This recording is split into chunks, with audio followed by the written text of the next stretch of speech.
tinawag po ng Student Council Alliance of the Philippines ng mga mag-aaral na yun yung pinakatuwag na Senado. Eh ngayon, may mga kulelat.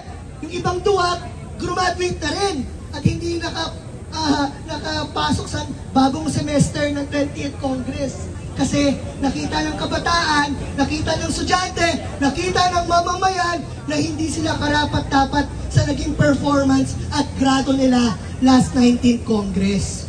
Ngayon, ang 20th Congress na Senado, hinahamon natin na ituloy na nila ang paglilitis para madepensa ang Sara ang sarili niya at mapanagot siya kung may kasalanan talaga siya. Naniniwala ang SCAP na mabigat ang ebidensya laban kay Sara Duterte. Na mabigat at malalim ang kasalanan niya sa estudyante at kabataan at mamamayang Pilipino. Kaya naman mga kasama, ang panawagan namin, litisin! Litisin! Sara Duterte! Litisin! Litisin! Sara Duterte! Cheese Escudero! Galawin ang baso! Cheese Escudero! Galawin ang baso! Cheese Escudero! Galawin ang baso!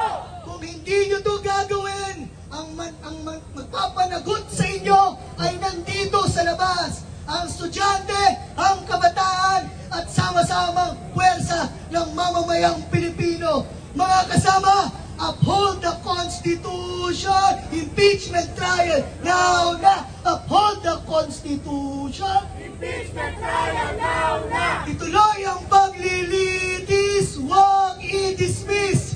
Ituloy ang paglilitis! Huwag i-dismiss! Palayain natin ang mga sarili natin sa mga mandarambong at magnanakaw. Litisin si Sara Duterte! Maraming salamat kasamang Matthew at para sa susunod nating tagapagsalita mula sa ugnayang lakas ng mga apektadong pamilya sa baybaying Ilog Pasig at mga karating at bahagi rin ng alyansa ng Samahang Pantao, si kasamang Generosa Ka Mame. Magandang tanghali po sa inyong lahat.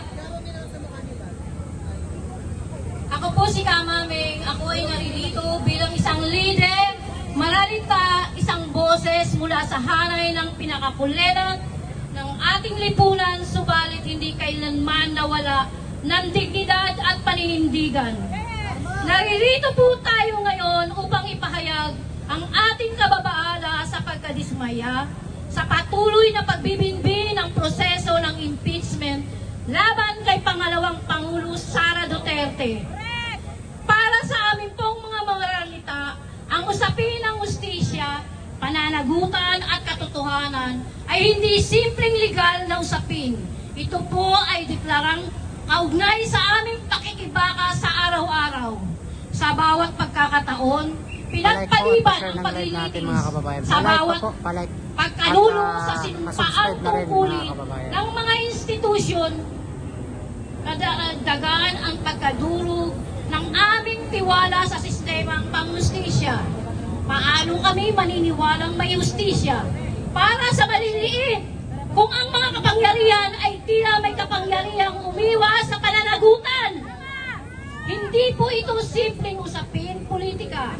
Ito po ay usaping moral, usaping makatao, kapag ang isang opisyal na tulad ng pangalawang Pangulo ay may kinakaharap na seryosong karapatan at paratang, dapat harapin ito sa tamang paraan sa loob ng sistemang umiiral, hindi sa pamamagitan ng mga teknikalidad o impluwensya ng kapangyarihan. Kami po ang maralita ay araw-araw na humaharap sa apekto ng maling desisyon ng mga nasa poder, kulang sa serbisyong panlipunan, tanggalan sa trabaho, demolisyon, problema sa kalusugan, at kawalan ng ligtas na tirahan. Kaya sa tuwing may issue ng pananagutan sa mga lider ng bayan, kami po ay nananawagan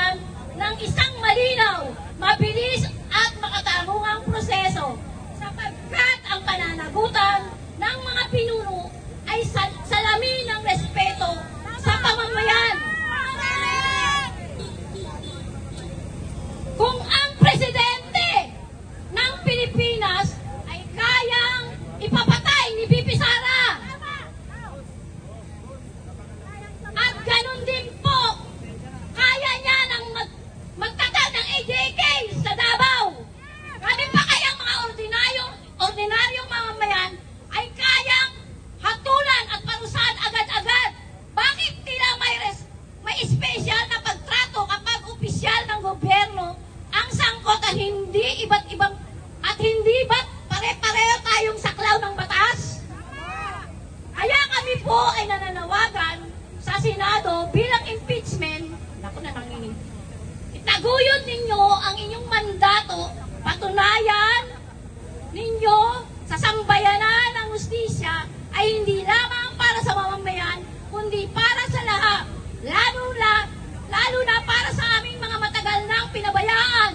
Hindi po kami pumapanig sa paninira, kundi sa katotohanan. Hindi po kami humingi ng gantihan, kundi sa pananagutan sapagkat ang tunay na hustisya ay hindi lamang nagsisilbi sa batas, kundi sa pagsisilbi sa tao. At sa mga nasa kapangyarihan, huwag ninyong maliitin ang tindig maralita. Kami po ay isang mulat at patuloy nagbabantay dahil ang hustisya hindi lamang isinisigaw sa mga korte kundi pinaglalaban sa lansangan